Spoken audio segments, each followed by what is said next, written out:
Eh, naka-on na eh. Ayun. May isang bagay na ang inilihim ng Marcos administration.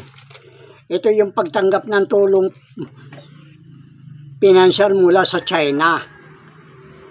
At ang tulong ito para makausad kuno ang ating ekonomiya sa pamamagitan ng pagpupundo ng mga infrastruktura o ibang klaseng debt trap kaya ito. Kung hindi man, ay ito isang pandilin lang.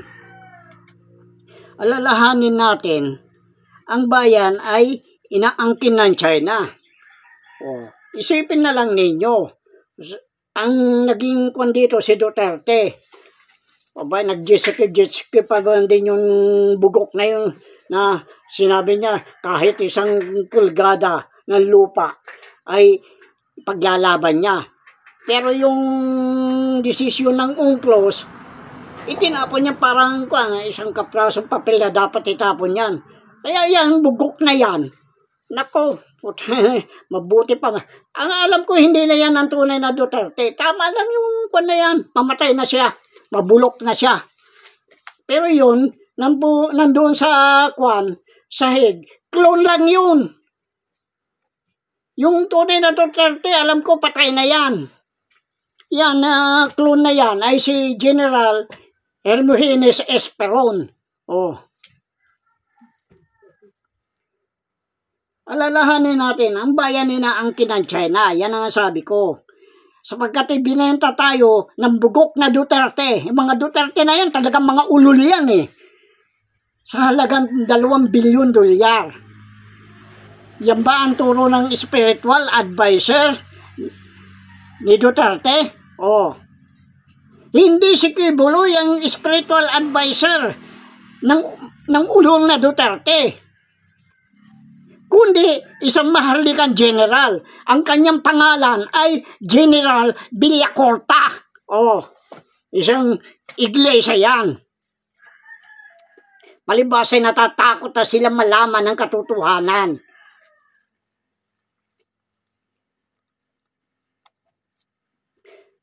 Bakit walang nalalaman ng bayan tungkol dito? May karapatan tayong mga mamamayan na malaman kung anong ginagawa ng ating gobyerno. Isa ba itong paraan upang tuluyan na tayo maging province of China? Kaya itong mga putang ng mga politiko na ito talaga napakawalang yan ng mga yan. Kaya dapat yan talagang ibitay na yan ipako sa cross.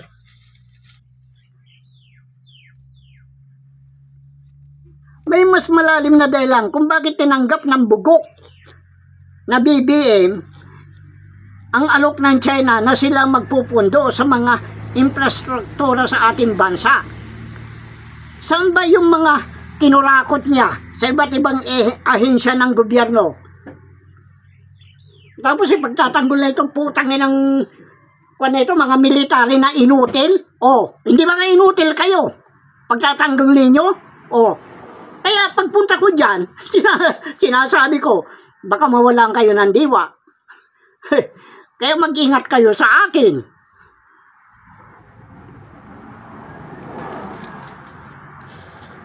Kaya yung gaya ng PhilHealth, gaano kalaking kinuha niya doon?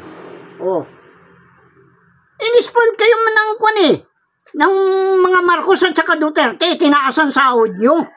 Katulad yung ginawa ng magnanakaw na diktador noon ng yung Marcos na yon, yung bugok na Marcos, yung ama niya, puno. Hindi naman niya ng tunay na na Marcos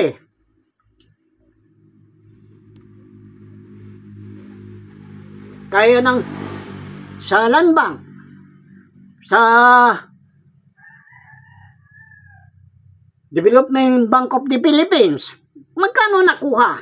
Pagkatapos sasabihin niya na tatakutin tayo, shutdown na. Talagang shutdown na tayo dahil wala nakaupong presidente dyan sa Malacanang. Nagtatago na yan, yung animal na yan. Akala niya siguro hindi ko alam yung kwan nila. Yung tunay na anak ni Marcos nandoon, pinagtatanggol ng putang ng bugok na, isa din sa Numa Beach na bullshit na Trump. Oh, ano nangyari kay, kay, doon sa apo ni Tantoko, isa lang palabas ba yun? Oh, para nilangin? Kasi itong putang ina ng Trump na ito sira ulo ito Oh, putang ina ka, Trump ka, gago ka. Sino ang makikinabang? Sa bayan ba o magnanakaw na politiko? Ang pagpupundo ay nagmumula sa BIR ng China. Ano ba ang BIR? Yan ang Belt Road Initiative. May planong dominahin ng China ang buong mundo. At ito sa pamamagitan ng pagtatayo ng mga infrastruktura sa iba't ibang bansa na maaaring daanan ng mga train o mga barko na o mga pantalan na gagamitin ng mga barko upang madala ang kanilang produkto sa labas ng China. Pero yung na yan ay pinauutang nila. Oh. Hindi naman silang gumagastos, pinauutang nila. Subalit ang bawat bansa na dadaanan ay aalugin ng China upang sila'y magpundo ng struktura, pero may kondisyon. Sila. Anong kondisyon yun? Di, yung mga manggagawa, sila ang magtatrabaho, mga Chinese din. O, pati yung mga, yung mga technical personnel, sila lahat. Ngayon, ano silbi ng, nakinabang ba ang bansa na pinautang nila?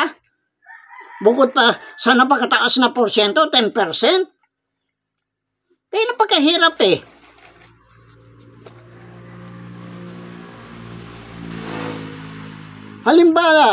Halimbawa yung pagpundo ng mga proyekto ng Duterte administrasyon.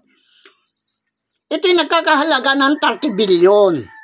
Pero yung 2 bilyon, yun ang sinuhol ng China doon sa bugok na Duterte na yan. Kaya ang sinasabi nila halaga ay 28 bilyon lang. Pero yung 2 bilyon, yan ang suhol nga upang ibasura ang desisyon ng UNCLOS na pumapabor sa ating bayan.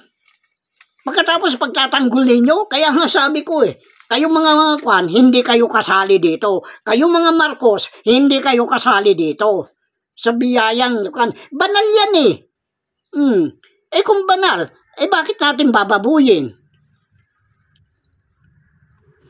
Kung sakali hindi makabayad ang bansang umutang o magkakaroon ng default, ay ririmatrahin ang mga infrastruktura. At nangyari na ito sa Sri Lanka. Napilitan isuko ang operasyon ng kanilang mga pantalan. Kaya Chinese na nag-ooperate doon. At ang China namamahala sa operasyon. Hindi ba ito isang pagsuko ng soberanya? Kasi isipin ninyo nagtataka ako. Yung sa Chico Dam, 1982 na ginawa ito. Bakit nakakuan sila doon? Nakasabit yung mga putang ng mga Chinese na yan. Noong 1982 yan Bakit nitong panahon na ito, panahon ni Duterte at saka panahon ng mga Marcos, nakasabit ang China dyan? Isipin ninyo, gawa na yun. Katulad yung ginawa ni Ramos, yung nawasa, gawa na yun. Bakit kumukuan din itong putang ng mga Ramos na ito ng sa nawasa? Nakatayo na yan. Wala naman silang masyadong ginastos dyan. Pagkatapos, libre naman ng tubig. Bakit magbabayad tayo ng napakalaki sa nawasa? Kaya nga sinasabi, kontrolado nila ang national grid. Paano naging kontrolado? Sino ba nagbenta? Ikaw, Gloria, ipaliwanag mo ito. Putang ina ka. Dahil Siguro talagang hindi ka magkakaroon ng sakit hanggat hindi ka napaparusahan. Animal ka.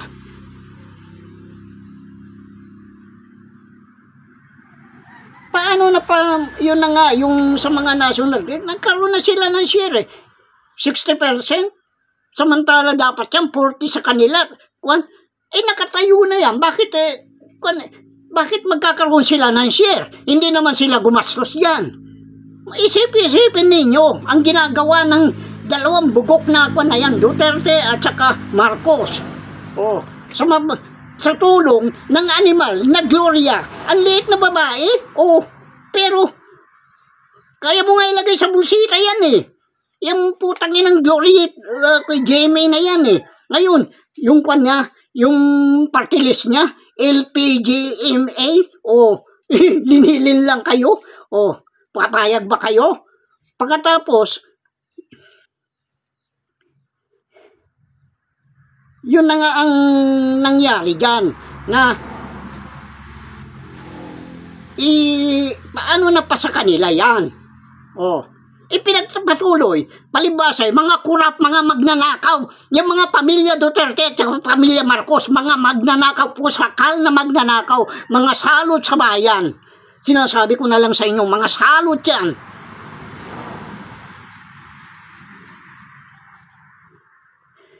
Saan ba nanggaling ang pondo? Kasi liniligaw tayo eh. Dahil sa custodian account, yan ang pagkalihim-lihim nila eh, yung custodian account. At yung na yan, nagmumula yung mga ganyang mga pondo. Siguro kasosyo, ginamit nila ang China bilang dami. Kaya yung BIR na yan, sisiping lang ang yan, ang dami. Pero sa mga Marcos yan, ang mga nakikinabang din dyan, ay itong mga na ito, Maharlikan General, at saka itong mga Duterte na ito. At yung mga magnanakaw na politiko.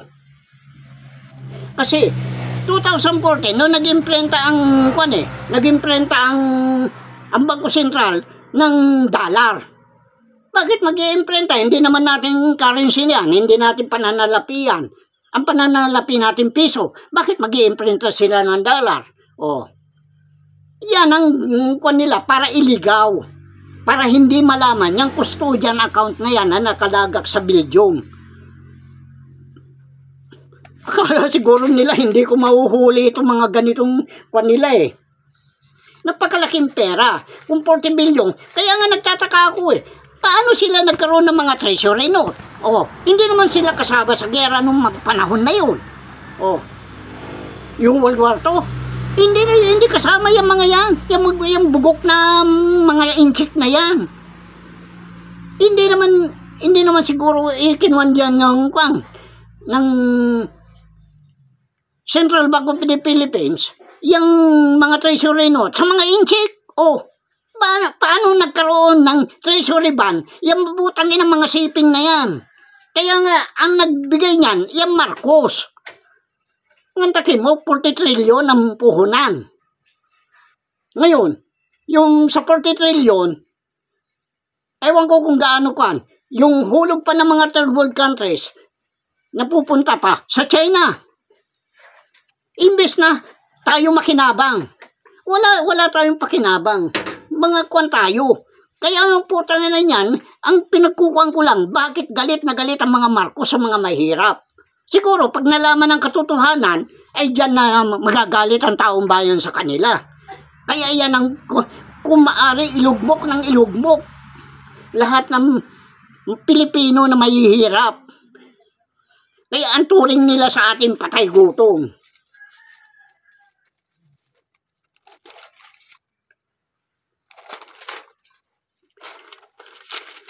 Pagkatapos yung pag-i-imprenta para sabihin, iliniklasan lang ng Amerikano yung kanilang utang eh. Kasi ang utang ng Amerikano noon, noong mga 2020, sabihin ko sa inyo to, 2020, ang utang ng Amerikano ay 277 trillion. Papunta na sa 280 trillion yan. Kaya nagtaka ako, bakit naging 35 trillion na lang ang utang nila? Nasaan napunta yung kalakihan?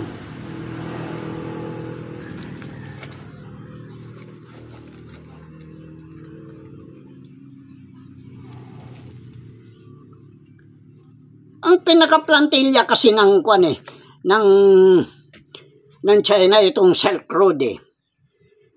Pero 2000 kung pa ito, higit na 2000 years na taon na nakaraan na ang produkto nila ilalabas nila.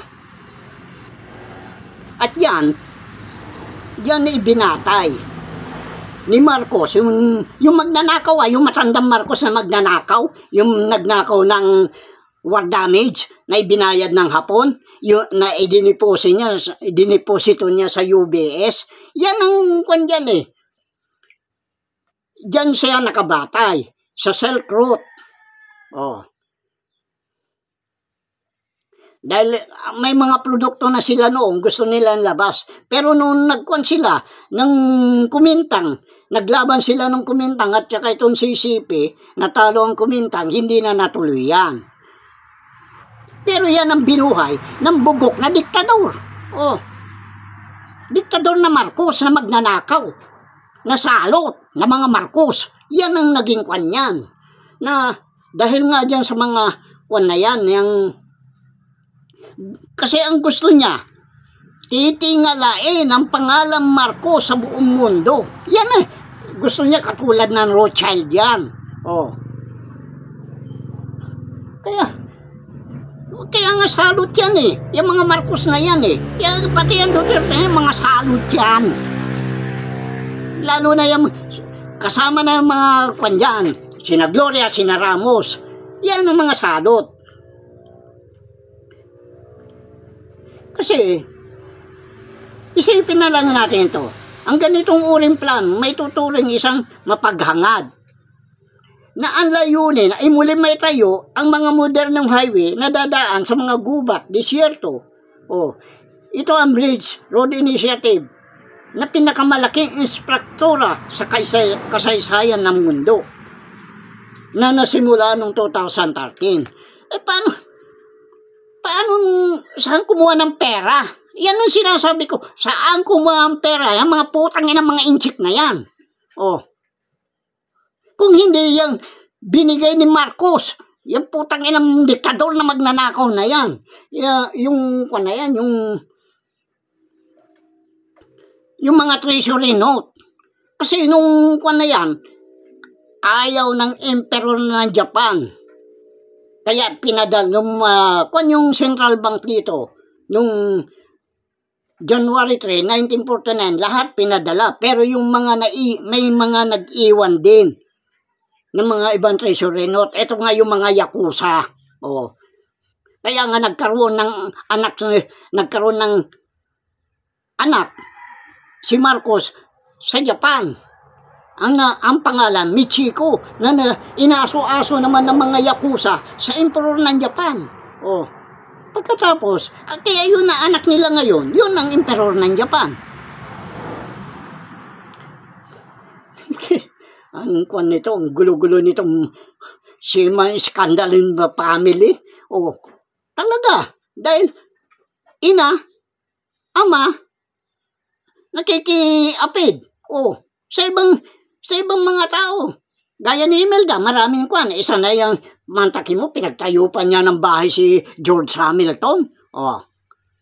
Putang inang Imelda na yan.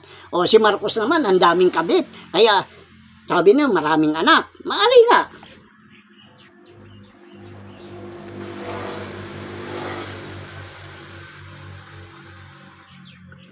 Kasi, may pinapangako. Itataas ang bawat bansa sa kahirapan. At makakasigurong mamayan ang China ang sa pandaigdigang kalakalan, babaguhin ang patakaran ng pakikipagkalakalan. O di China makikinabang. O palibasa yung putang ina ng nanay niya, nagputa. O puta-puta yung nanay niya. Kasi nakikabit sa inchik eh. O na yung pangalan, Chua. O yan ang talagang totoo niyan.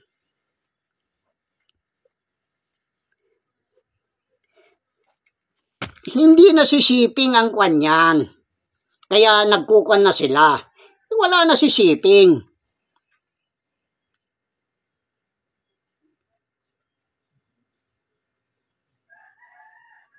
nakakwan na yan. Si Siping, isang kwan na yan. Clone na lang yan. Kasi 2 taon na nawala yan eh. Ngayon, maaring kinuha niya para sila yun uli ang kukunin. Itong Siping na ito ngayon, yan ang sinasabi ko, clone yan. Hindi yan ang totoong Siping. Kasi 2 taon na wala si Siping, hindi lumabas si Siping eh. Oh. Matanda na yan. Di siyempre yung paghilom ng plastic surgery, mabagal na rin.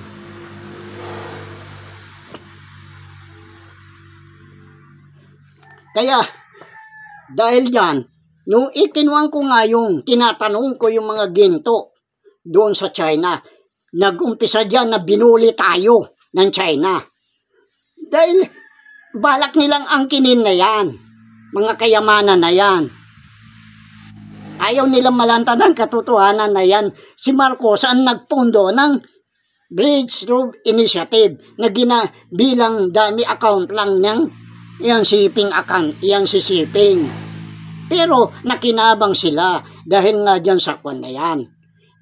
Dahil nga dyan sa puhunan na yan. Kaya biglang yaman ng China. Ano yayaman yan?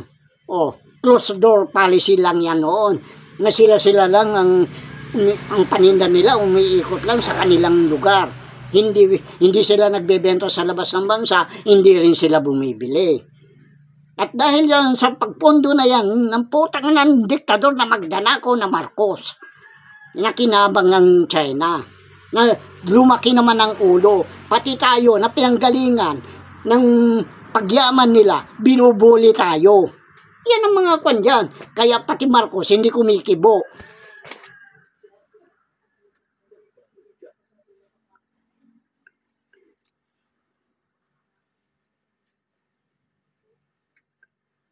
Kaya yung mga instruktora na yan, na kwan, paano sasabihin na ganun lang nagastos ng kwan? 10 trilyon? Nagastos nila yung pagpapatayo ng mga pabrikan nila, yung mga kwan, yung mga BIR, BIR, yung Road Initiative, ganun lang ba yun? Yung mga train na kwan, yung mga pantalan at saka yung mga kwan na yan, yung mga barko na yan, na ang dami nilang itinayo. Kaya, putang ina itong China na ito, akala mo kung sino eh. Gago, magnanakaw kayo. Kaya maliwanag yan, project na yan, BIR, ay sa mga Marcos. Yan ang lihim yan. Pinayaman ng China para hindi mahalata. Oh. Dahil naman sa custodian account. Kaya hinahanap ko yung 150 trillion kung nasaan yun. Pero yun, maaaring pinakinabangan lahat ng Amerika yan. Pagkatapos yung kanyan, maaaring i-deposit doon sa kanyan, doon sa One Malaysian Development Berhad, 1MDB. Doon nila ilinagak yung mga kwan na yan, yung 150 trillion. Kaya napakalaking pera yun nandyan. Kaya yan, ikinukuan nila yan ngayon. Pilit nilang ilinilim, hindi naman sovereign wealth ng Malaysia yan ha. Oh. Pagkatapos itong Singapore nakinabang din. Nagtaka ako, saan kumuha ang Singapore ng mga treasury bond na yan? Treasury note na yan, na ipinipalit nila sa Amerika. Pagkatapos kumwari, aawayin. O putang ina mo, likuan nyo, buhay ka. Paliwanag mo yan. Tarantado ka pa rin ba sa inchik ka, gago? Tarantado ka. Kala mo ba kinakatakutan ko kayo? Porque kung kayo, malalaking tao kayo, ulol nyo. Wala akong kinakatakutan. Kasi, itong kwan na ito, ngayon, kaya alam na mga PLA People's Liberation Army, ang mga kayamanan na yan ay hindi sa kanila. Kaya nga ninanakaw nila, nagkakaroon ng korupsyon ng mga kwan, ang mga PLA, mga general. Ganyan din sa atin. Alam ng mga mahalikang general, yung mga pera na yan, ay hindi yan galing sa bis. Hindi yan galing sa bis. Galing yan sa pondo mula doon sa 1MDB. Kaya nga sinreli, nandoon yung kanya yung head office niya, yung Jakarta, nandun sa Kuala Lumpur. Dahil paglabas ng pondo, sasabihin niya, hep, teka muna, bago pumunta sa Pilipinas, akin na muna yung akin. Oh, ganun. Lupa na yan si Enrile. Ang tanda niya, nakukuha pa rin niya. Sobra-sobra na nga ang kwan yan. Oh, nakukuha pa nilang magnakaw. Yan ang kwan ng mga maharlikang general. Saan nakatago yung mga frozen account, yung mga account ng mga maharlikang general? Ipinatago nila doon kay Kim Jong-un ng Korea. Saan naman? Ang kwan, mahirap na bansa yan eh. Oh, paano makakapagtayo ng nuclear reactor yan? Siyempre, para hindi mahalata, di papaboran yan. Pagkatapos, binubuli din tayo. Kung wari, magpapalipad ng kwitis yung kwan dito. Yung Kim Jong-un na yan. Hindi Kim Jong-un, kaya nga sa Malaysia pinatay yung kapatid niya eh. Oh. Pero usapan na yan. Noong pa usapan na yan. Dahil yan ang tanging paraan upang hindi mahalata. Kaya nga sa Malaysia pinatay yun, yung kapatid niya. Oh. Ang dami ninyo hindi alam ano. Nakikinabang lahat yan. Oh. Pagkatapos, spiritual advisor daw ni Duterte, hindi naman si Kibuloy. Si Kibuloy, para iligaw lang. Kung sino ang talagang spiritual advisor niya. Anong malay ni Kibuloy sa mga anting-anting? Walang alam yan. Tanga-tanga yan eh. Bobo yan eh. Tapos sasabihin niya, pag-aari ko ang kaluluwa niyo. Ulol, pag-aari mo bang kaluluwa ko? Tarantado ka. Ay, bakit hindi mo ako papatay? Kung talagang pag-aari mo ang kaluluwa ko. O, may nagawa ka ba? Tangina ka. Siraulo ka. O, ayan, sinasabihan kita, siraulo ka. O, bakit hindi mo ako papatay? Kung talagang pag-aari mo ang kaluluwa ko. Tarantado ka. Tatakot-takutin mo. Matagal na akong takot. Ubus na yung takot ko. Tarantado ka. Kaya nga napakahirap. Kaya yung mga maharlikang general na yan, takot na takot ngayon. Kaya yan, sasabihin nila na, magkakagulo ang Maynila. Hindi magkagulo lang. Anong pakialam ko? Natutuwa nga ako, magkagulo kayo eh. Ayan si Dado. Matagal na nakikiusap sa bayan na mag-EDSA. EDSA 1, EDSA 2. Sino na kinabang? Di maharlikang general din. Sino pa ang iba na kinabang? Di Iglesia ni Cristo. Kasi nung panahon na yan, ang sabi, nung nakalaban ni Pinoy ang Iglesia ni Cristo, anong sabi ng mga Iglesia? Ilan ang kakampi mong general? 5. Samantala kaming Iglesia ni Cristo, halos lahat na yan. Yan ang sinasabi ko. Asa ngayon pinagmamalaki nyo. Kaya yung kwan na yan, yung itinayo na pinakamalaki, yung kwan na yan, yung dome dyan, at saka yung kwan kay Duterte doon, mga pera ng taong bayan yan. Mga nakalaan sa mahirap yan. Hindi yung pag-aari ng Duterte, hindi yung pag-aari ng Marcos, hindi yung pag-aari ng Iglesia. Ngayon nagkakaisa na yung kay Duterte, yung Maranao, dito sa Luzon, Iglesia ni Cristo. Magsasanib persa yan. Kaya nga sinasabi nila, naniniwala na yung mga Muslim kay Jesus. Sino ba si Jesus? Bugok kayo. Hindi niyo kilala si Jesus. Hiraulo kayo. Sino ba si Jesus sa akin? Walang alam yan. Kasi, kumukuha lang yan ng kwan kay Juan. Kaya, paano mo gagawin kwan niya, apostolang Juan na napakabata? Kasi, si Juan, babaylan yan. Nagsasalta siya ng espiritu ng katotohanan. Yan ang inaalam ni Jesus. Kung ano sabihin ni kung ano sabihin ni Juan kay Jesus, yun na si Jesus naman ang magbabalita. Kaya nga yung kasaysayan ni Moises na ulit sa kasaysayan ni Jesus at saka ni Juan. Mga tanga-tanga kayo. Wala kayong alam, mga bobo. Kaya nga napakahirap niyan ang ginagawa nila. Marami pa kayong malalaman. May isa pa akong kasi may magmimisyon pa rin ako eh. Kaya mari bukas, magsalita pa ako, pero i-clear ko na lang. O sige.